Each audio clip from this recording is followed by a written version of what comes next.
जनता से डायरेक्ट संपर्क कर रहे हैं, तो अब तो जनता डायरेक्ट उनको चलता हुआ देख रही है, तो अब मीडिया कितना झूठ बोलेगी। और मोदी जी भी जानते हैं कि जनता दुखी है, लेकिन वो कुछ करते नहीं है इस चीज़ के लिए, क्योंकि उन्हें मालूम है कि जनता को मैंने एक झुनझुना हाथ में दे दिया है धर्म का। जो हिंदू मुस्लिम जो एचएम की जो लड़ाई है इस देश में हो रही है वो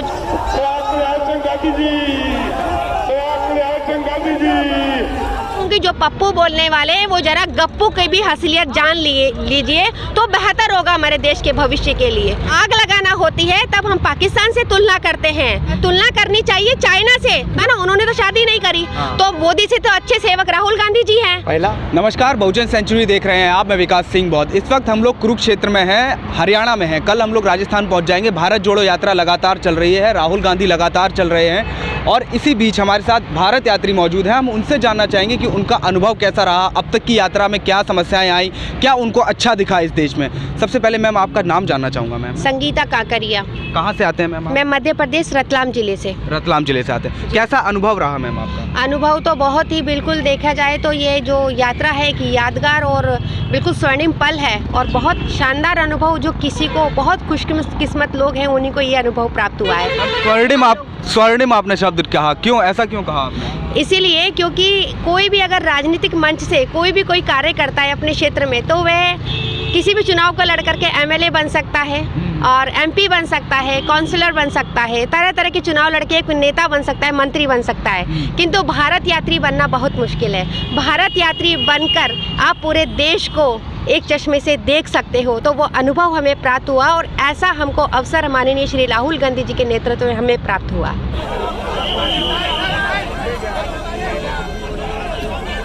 तो मैम ऐसा कहा जा रहा है कि राहुल गांधी जी को वीआईपी ट्रीटमेंट मिल रहा है, सब लोग खाना पीना और सारी वीआईपी सर्विसेज मिल रही हैं, तो अब क्या आपको मिली ये सब? देखिए जो बीजेपी आरोप लगाती है कि वीआईपी ट्रीटमेंट, तो ये यात्रा का जो संकल्प था वो पूरी भारत 3570 किलोमीटर का था। वो किलोमीटर का जो यात्रा कश्मीर, कन्याकुमारी से लेकर के कश्मीर तक का संकल्प था। ये संकल्प नहीं था कि हम रात में सोएंगे कैसे, हम दिन में खाएंगे क्या। इंसान चल रहा है, खाना तो खाएगा ना, रात में सोएगा भी। अब ये तो है नहीं कि रात में जंगल में सो रहे हैं तो फुटपाथ पे सो जाएंगे, ऐसा तो बिल्कुल ऐसा कोई संकल्प नहीं लिया था। संकल्प लिया था जनता से भेंट करने का, जनता की समस्याओं को सुनने का, उनको मुद्दों से जो भटकी हुई जनता है, जो धार्मिक जाति हिंसा में इस देश का बंटवारा हो रहा है, जनता जिस मुद्दे से, उस जनता को सही ट्रैक दिखाने का कि ये हमारा जो देश है वह धर्मनिरपेक्ष देश है और हम संविधान का महत्व पूरी जनता को समझाना और जनता की समस्याओं को सुनने का, वो इस जो है यात्रा का जो लक्ष्य था और वही उद्देश्य था।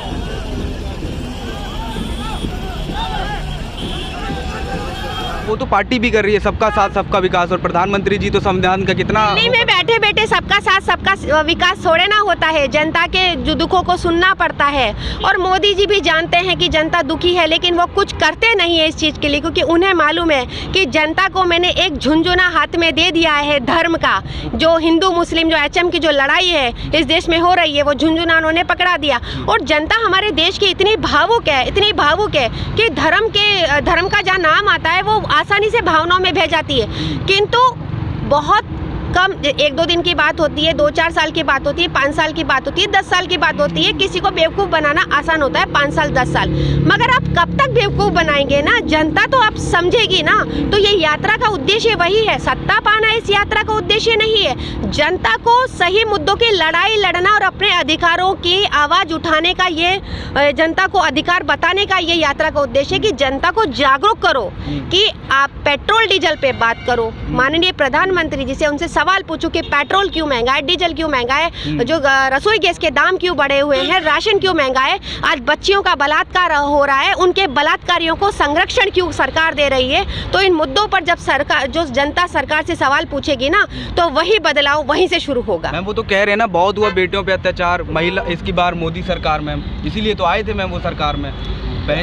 और अपनी बीवी को भी साथ में नहीं रखते मैम वो तो, ताकि देश की सेवा कर सके। मम्मी भी चली गई अब तो। देखिए बीवी को साथ रखना ना रखना वो अलग मैटर है, और बीवी को छोड़ देने से कौन सा कोई इतना वो हो जाता है कि देश की जो सेवा। राहुल गांधी जी ने तो शादी नहीं करी जी।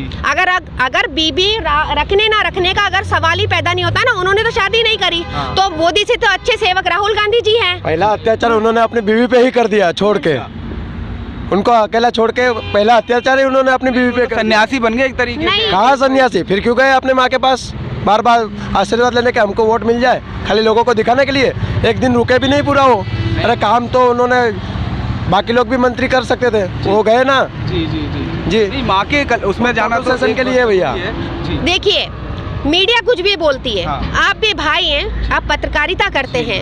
आप बताइए, रसोई गैस आपके घर में भी जलती है। हाँ। सिलेंडर आपको कांग्रेस के समय क्या भाव पड़ता था और सिलेंडर अब क्या भाव पड़ता है? हाँ, आप खुद एनालिसिस करिए ना।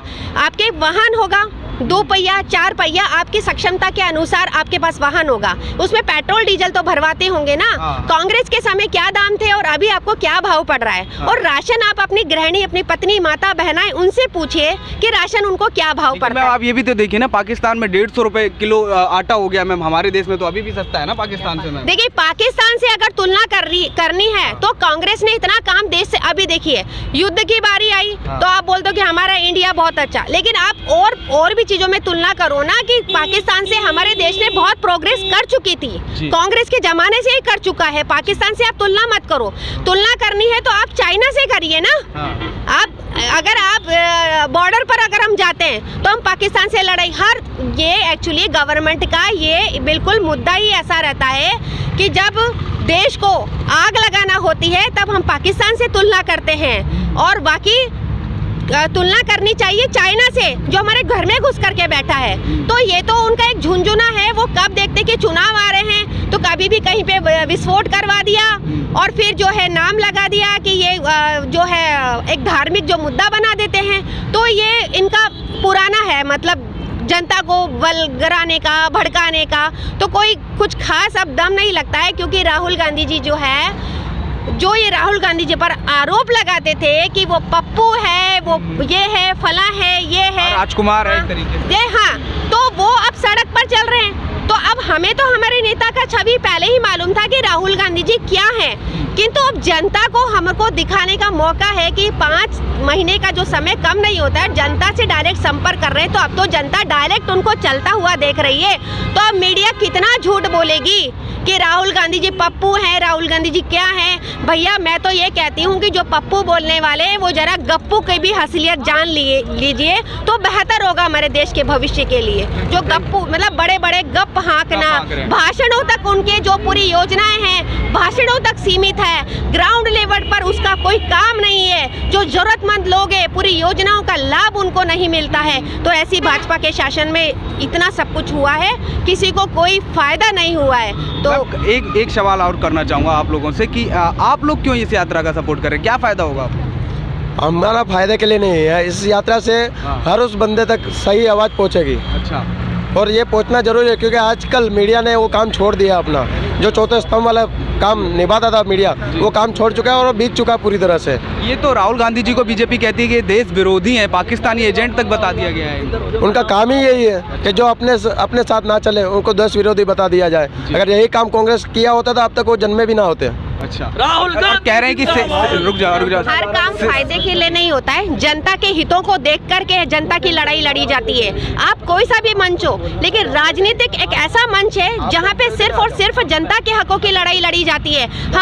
हम भी राजनीति से जुड़े हैं, हम भी पदाधिकारी हैं, तो हम जनता की लड़ाई लड़ने के लिए राजनीतिक मंच चुना है। जब राजनीतिक, ठीक है, ये यात्रा या राजनीतिक उद्देश्य से नहीं है, सत्ता पाने के लिए नहीं है, लेकिन निकाली तो राजनेताओं द्वारा जा रही है ना। तो स्वाभाविक है कि हम पार्टी के कार्यकर्ता होने के नाते इस पार्टी से जुड़े, विचारधारा से जुड़े और विचारधारा फैलाएं। भैया, जब हम दुनिया इतने किलोमीटर नाप चुके हैं तो अनुभव ऐसा लग रहा है कि हम कई सालों के अनुभव ऐसे ही ले चुके लोगों से मिल के। अच्छा। इतने लोगों से मिल लिए। इतना जोड़ दिया भारत आप लोगों ने। भाई, जोड़ने का तो हम मोहब्बत की दुकान खोलने निकले, तो मोहब्बत करते चल रहे हैं और चलते जा रहे हैं।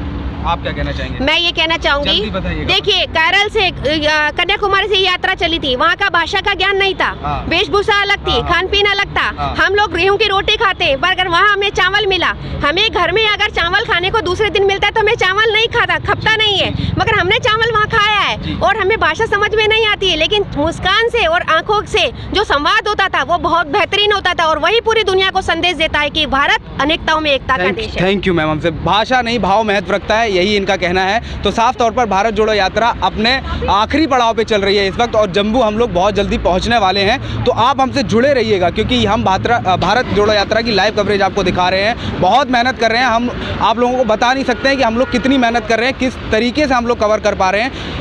आप लोगों को हमारा सपोर्ट बहुत ज़रूरी है, हमें सब्सक्राइब करना बहुत ज़रूरी है क्योंकि आप लोग हमारी हिम्मत है और हम आपकी, क्योंकि चौथा जो स्तंभ है लोकतंत्र का वो हम हैं और आप लोग हमारा मजबूत बनाएंगे। इस वजह से सब्सक्रिप्शन बहुत ज़रूरी है। आप हमें सब्सक्राइब करें और अगर ये न्यूज़ अच्छी लगी तो शेयर भी करें। धन्यवाद।